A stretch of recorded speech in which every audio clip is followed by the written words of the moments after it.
Hello, everybody, and welcome back to the Geeky Leaks podcast. I am Liam. Unfortunately, Josh could not be here this week, so I'm flying solo. But of course, the news never stops, so I'm here to bring it to you guys. As per usual, of course, we got some AMD stuff this week, a little bit of cell phone talk, and as per usual, we'll finish off with gaming stuff. But this is going to be a little bit of a shorter episode. I'm going to try to get a little bit more to the point. Yeah, so let's just jump right into it. And of course, we're going to start off with our AMD news, which of course is this week is going to be Vega. So the first thing we have here is the Asus ROG Strix Vega 64 got reviewed. Apparently, it's the only add-in board partner card we have seen so far for any Vega card. So I thought I'd mention it really quick because it's kind of cool. There's some nice pictures of the card down below, and it's a beefy card. It's a triple slot cooler, which we've seen in the past before, but you know, still nice to see. There's lots of heatsink going on there, triple fans, you know, probably RGB, of course, because you got to have that. It's 2017. Yeah, it's a gorgeous card. There is some benchmarks down here as well. I mean, it's kind of what you would expect from an add-in board partner card. You're looking at anywhere between, you know, 1 to 8% faster, depending on the game. But with better cooling comes hopefully better overclocking headroom. So hopefully we'll be able to push that card a little further. The biggest help with this cooler in particular is noise and cooling. The noise has gone down substantially from where we hear under load. The reference Vega cards, we're looking at around 60 dB, which is like really loud. Even for a reference card, that's really loud. But the Strix card has brought that down to 45 and change, which is insane. Like, if you guys know how decibels work, that's like a lot quieter, which is awesome. And it's also running a little bit faster and a lot cooler as well. So, yeah, if any of you guys were interested in add-in board partner cards for Vega, well, we got our first one. I would keep your eyes peeled for more. We don't have official price for this yet, but that kind of ties into our next topic, which is still AMD Vega related. I'm going to kind of jump into this now. I'm going to try to be quick with this one. This is from videocards.com, and this is the AMD RX Vega 64 Sins, and this kind of ties into Vega 56 a bit as well. It's kind of just Vega overall. There's honestly quite a few good points in here. I'm going to cover some of them. I don't necessarily 100% agree with everything in here, but unfortunately a lot of it is kind of true. So the first thing they talk about here is that there was no live stream for the launch event for Vega, which is really unfortunate because, I mean, there's not really any reason why they couldn't do it. I really don't know why they wouldn't. It's a huge product launch. It's the biggest and only like high-end graphics card launch they've had in almost 2 years. And actually roughly 2 years since the Fury X came out in 2015. I don't know why they wouldn't go ahead and live stream this because, I mean, everybody wants to know about it. Everybody's been, I mean, you guys know the hype for Vega's been, the hype train's been going for so long. I mean, a live stream would have made a lot of sense, but they didn't go ahead and do that. The other thing that they talk about in this article here too is about Vega being too late, which, I mean, I kind of agree with in some ways, but what do they mean by too late? Like, let's kind of elaborate on that a bit here. The issue with Vega is not necessarily the card itself per se. I mean, it's Vega 56 and 64 are both really fast cards. They're high end. They put out a lot of frames. They're really great and all of that. It's just that Vega 64 is competing with the GTX 1080. And if you guys follow video card trends at all, you'd know the GTX 1080 came out in about May of last year. So we're looking at about a year and 3 months. And AMD is finally now putting out a card to compete with that. It's great that they are. I'm not complaining at all that they are competing with the 1080. We need competition in the market. It's necessary. It's just unfortunate that it's come so late. It's been so long coming. You know, Nvidia is going to end up with probably Volta cards at GDC next year. I mean, we'll see. That's not confirmed in any way. I'm just speculating, but I mean, it's reasonably safe to say we can expect some new cards, new architecture from NVIDIA next year, and AMD is just now starting to compete with something NVIDIA put out over a year ago, which is kind of unfortunate, and they have absolutely nothing to compete with 1080 Ti, which kind of sucks. I mean, again, Vega 64 is still a really fast card. It's really good, but it's just unfortunate that it took them so long to kind of get up to that level of performance in the market. The other issue they talk about in here as well is with Vega pricing. there was apparently some discounts offered to retailers in order to hit the price points AMD wanted to for these cards, which was $399 for Vega 56 and $499 for Vega 64, which makes sense because they want to compete with GTX 1070 and 1080.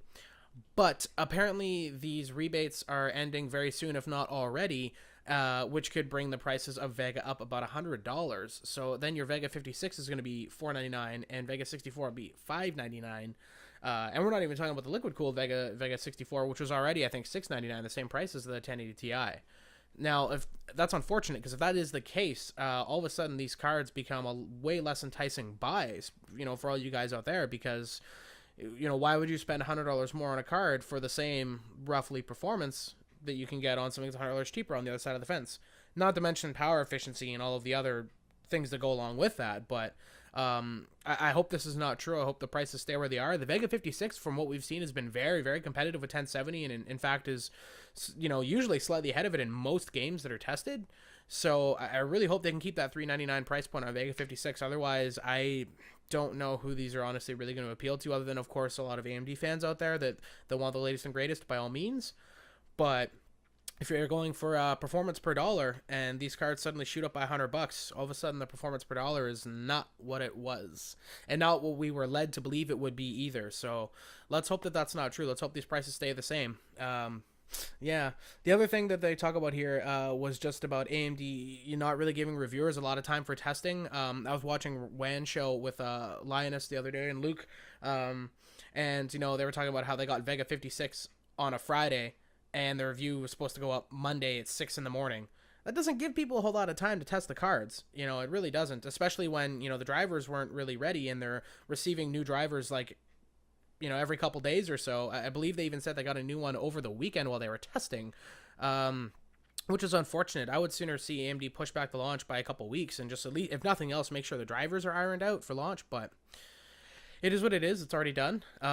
So again, it's not to say that Vega is a bad GPU or bad cards. It's just that AMD, I don't really think, handled this launch as good as they possibly could have, with respect to a lot of different things. It's really unfortunate because AMD needs to make sure these launches go good. Their position in the GPU market is, especially, and not so much in the mid-range. In the mid-range, they're pretty competitive with the 570 and 580, but in the high end, this is their first appearance in 2 years, and if they're not going to get the pricing right, not going to, give reviewers enough time, and not get the drivers right, etc., it really doesn't help them with that. So, I highly doubt it, but if anybody from AMD is watching, just think about this for future releases. Really make sure you give people enough time and got your drivers down, because you guys need to nail this stuff now. You're competing with NVIDIA, the biggest GPU maker on the planet, so yeah, it's just unfortunate. It's unfortunate, but again, not to take away from Vega's performance. They're still really good performing cards. I'm not knocking them there. They're great cards in that respect, but anyway, I think I've rambled on about that for long enough. Let's move on a little bit. You guys remember the Samsung Galaxy Note 7? You probably do. Remember how it kind of had issues with the battery and stuff? Well, this is nowhere near as bad, but there's been a battery recall for the Samsung Galaxy Note 4, which is unfortunate. There was about 10,000 units that were sold on, I think it was AT&T, they said it was. Let me just double check. Yeah, AT&T. They went through the AT&T's refurb process, and apparently there's issues with those batteries. Now, I happen to have a Samsung Galaxy Note 4. I am not in the States, mind you. I'm up in Canada. I originally got this with Rogers. Haven't gotten any word from anybody about a recall yet, but it's still unfortunate to see, especially on a product that's been out for roughly 3 years now. It's not completely ancient, but that's getting up there in phone years. I mean, 3 years for a device is about as long as you would expect to have it for. So it's kind of weird to see them do the recall now. But yeah, if you're in the States and you got a Note 4 and AT&T and you've had it for a while, maybe give them a call, or if you haven't already been reached out to by them, and just see if yours is one of the ones that needs to have the battery swapped out as part of this recall. It's kind of unfortunate, but I'd sooner still see Samsung or any company take the steps to at least say, you know what, there's issues with this product, we have to do a recall, it is what it is. It's still unfortunate to see, especially, like I said, for something that's been out for a while, but at least they're doing the right and honest thing and saying, you know what, no, this is an issue, we need to get it taken care of. So yeah, if you're in the States and you have a Note 4 and AT&T, might be something to consider looking into.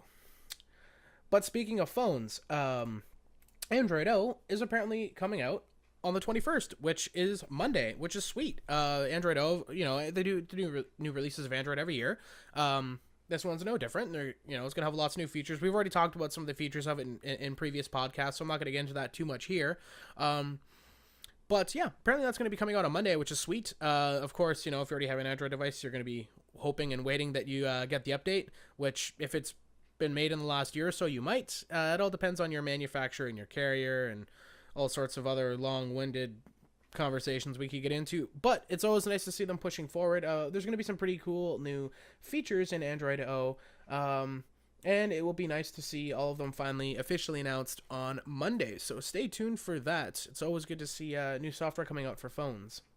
And speaking of new software, PlayStation 4 is getting a new firmware version. This is firmware version 5.0. And the reason I'm even mentioning this is because there's a lot of new changes coming in with this version of the firmware. I'm not going to talk about all of them because honestly, there's enough of them that I could talk about that for a while. It'd almost be a separate video. But if you're a PS4 owner or a PS4 Pro owner, definitely I would look into taking advantage of this next firmware update. There's a lot of new stuff coming. A lot of it is... There's a lot of focus around parental controls. If you have kids or anybody that you just don't want to, possibly play, extremely violent games, or you want to kind of know what's going on and have a little bit of control over the content they view. There's a lot of new options as far as that in there, which is cool. But the other thing they talk about as well on the PS4 Pro, let's scroll down a little bit. I think it's down in here. They talk about it. Yes, the PS4 Pro. The PS4 Pro is finally going to have the ability to stream to Twitch at 1080 60 FPS. Which is awesome. If any of you guys are Twitch streamers out there, 1080 60 FPS is like prime. That's like exactly what we'd want to stream at. So now you can show off yourself playing Rocket League in style, which is sweet. So yeah, definitely if you have the PS4 Pro or PS4 regular, definitely I would take advantage of this new firmware update. You can almost never go wrong with software updates unless they're Microsoft and they don't test them, but that's a whole nother argument we won't get into here. But yeah, this should be out pretty soon. I don't know if they gave an actual date. I'm just going to double check myself here for when this is out. Yeah, it's in closed beta right now, so we don't have an exact date for when it's going to go live. But yeah, definitely keep your eyes peeled for it. If it becomes available, I would recommend it. It looks like there's a lot of other cool new features in here, like I said, that I'm not going to go through here. This article is from TechSpot. They talk about some more of them here. But you can probably find more information directly from Sony if you are interested in anything like this. Definitely check it out. And I think we're going to close things off now. We're going to get into some gaming stuff, which is going to be a little quicker this week. But it's always good fun to talk about gaming. It's always fun. So this one's kind of sad, unfortunately. Bungie has confirmed Destiny 2 is not coming to Steam. I'm stoked to get Destiny 2 on PC, don't get me wrong. I'm not complaining about that. Actually, I've never got to play the original Destiny. I don't own any consoles, so I'm stoked to be able to check out Destiny 2, because the original one looked really sweet. But, it's just unfortunate it's not going to be coming to Steam. It's where a lot of us on the PC hang out. A lot of other people, you can still get games at GOG, and I think there's other platforms like Origin and Uplay and stuff. They exist as well. But, you can get games over there. But yeah, Destiny 2 is not going to be coming to Steam, which is unfortunate. You can see in here, there's the official, they're going in with Blizzard. It is going to be available through Battle.net. But wait, Liam, Battle.net doesn't exist. Blizzard got rid of Battle.net. You're right, they did. But they also sort of kind of didn't. Because now Battle.net is back. What? What's happening? Well, Blizzard realized that they were stupid to get rid of Battle.net, and they sort of brought it back, but now it's Blizzard Battle.net, which I don't really understand that move from them. I mean, I would have just kept the original branding, but at least it's somewhat back. Battle.net's been around forever, man. I mean, I remember playing OG StarCraft, that original ladder, logging into Battle.net to play that back in the day. Yeah, I'm glad they brought it back, but under a somewhat different name. I don't really know why they did that, but the other awesome thing in this article, which we talked about before, but StarCraft Remastered is out. It came out on Monday the 14th. If you have not checked it out yet, don't worry about it. You don't have to go to work next week. Just spend all week playing StarCraft Remastered, because that's what matters right now. It's StarCraft, guys. I'm telling you. StarCraft Remastered has a whole bunch of other cool stuff in it. You got 16:9 support, support for high resolutions, including 4K. They redid a lot of the textures, a lot of the graphics, which is sweet.